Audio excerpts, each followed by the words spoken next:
begin today on a very disturbing and grief-stricken note. Every time an incident like this happens, before government can respond, before the army can respond, the media immediately jumps the gun, asking for war. सबके मन में सबसे बड़ा सवाल यही है कि आखिर पाकिस्तान से बदला कैसे लिया जाएगा? There's two parts to it. One is that the anger which is justified, the demand for justice. All of us are left trying to figure out what is the next step that should be taken. But this narrative then evolves into a call for war against Pakistan. India wants Pakistan punished.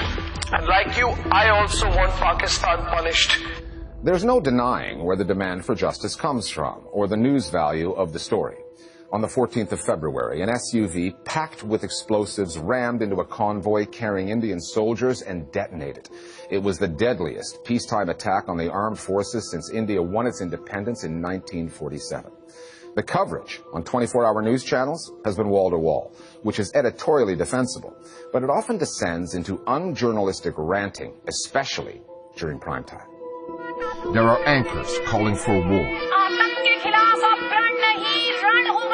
Studios populated with former generals talking military tactics. हमारे साथ मौजूद army के 5 general बताएंगे क्या है उनका war plan. Because for the Indian news media, this story ticks so many boxes. Kashmir, Pakistan, the army, and the attack came just as campaigning begins for a national election that is just months away.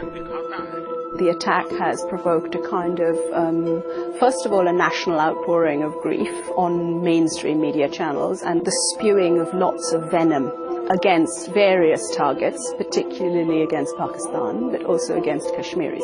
पत्थर मारते मारते ये लड़के आतंकी बन जाते हैं. There's been a jump to assume who is responsible, to make people collectively responsible, and this is the case on many English language and vernacular channels. With the exception of a few sane voices, what you have is a completely absurd and very dangerous competitive jingoism that's perennially on display from all these anchors. India is demanding justice, accountability. The anchors actually play a pretty strong role in shaping public opinion, and in the present moment their reaction is all the more dangerous.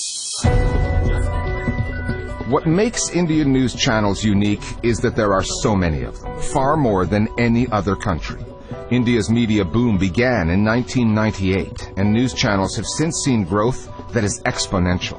Indians can watch national news channels, regional ones, vernacular channels in various languages, more than 400 in all, pumping out coverage 24/7.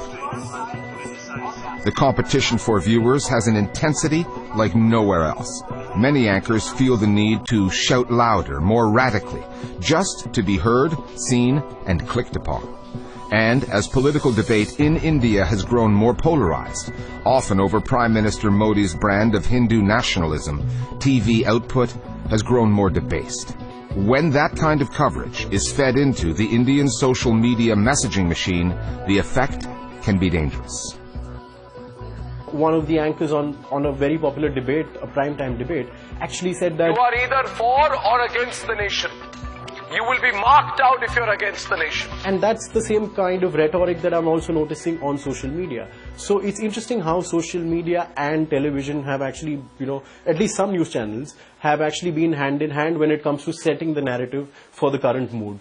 The Hindu right itself, more broadly, but the BJP as a political party has been very effective in using the internet in general and social media in particular. What they've basically done is they've very quickly kind of mobilized their forces to essentially see if they can actually hammer it into kind of their classic narrative of Hindus versus Muslims, the Muslim as the figure of the outsider, the Congress as a weak party, liberals as, anti-national traitors, and so on. When that narrative takes on a visual form, it looks like this. On the left is the suicide bomber responsible for the attack in Kashmir. On the right, Rahul Gandhi, the Congress party leader running against Prime Minister Modi's BJP. It's a Photoshop job, and a crude one, but it's made the rounds on social media, designed to reinforce the notion that Congress is soft on Kashmir, terrorism, and Muslims in general. And there's the pro-BJP messaging online that offers the flip side, of the same basic narrative. Vote for Modi and his party if you don't want terrorists on your doorstep. Among the most disturbing social media material now being spread, the calls for attacks on Kashmiris living outside of Kashmir, many of them studying in cities to the south. You've got things like ShareChat, it's something similar to WhatsApp, but it's huge.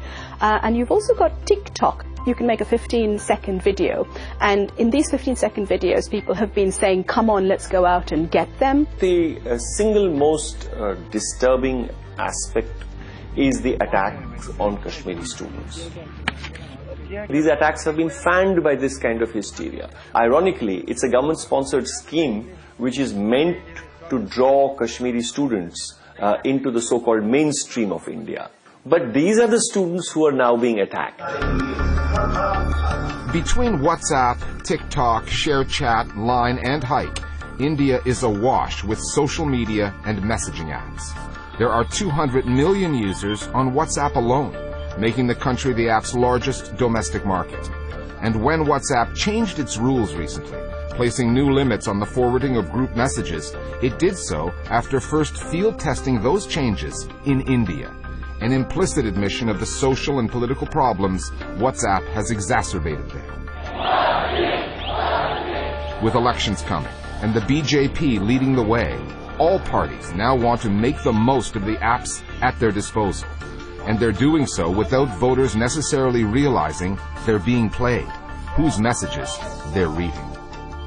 It's very difficult to track down who really is making these WhatsApp groups or who really is running these WhatsApp groups, because apart from that one number that you have, of the administrator, you don't really have too much of other information about who these people are. Some of these groups are run by party sympathizers, sometimes staff associated with leaders of different political parties, in a way sort of supervising what happens in this group.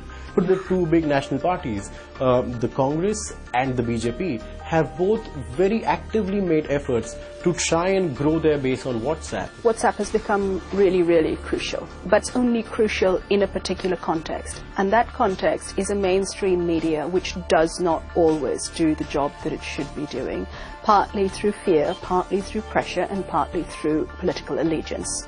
And so if we had fewer fake stories making it through mainstream media, then the role that WhatsApp played would be far less. It isn't just that one exists as a parallel universe to the other. It's a symbiotic relationship.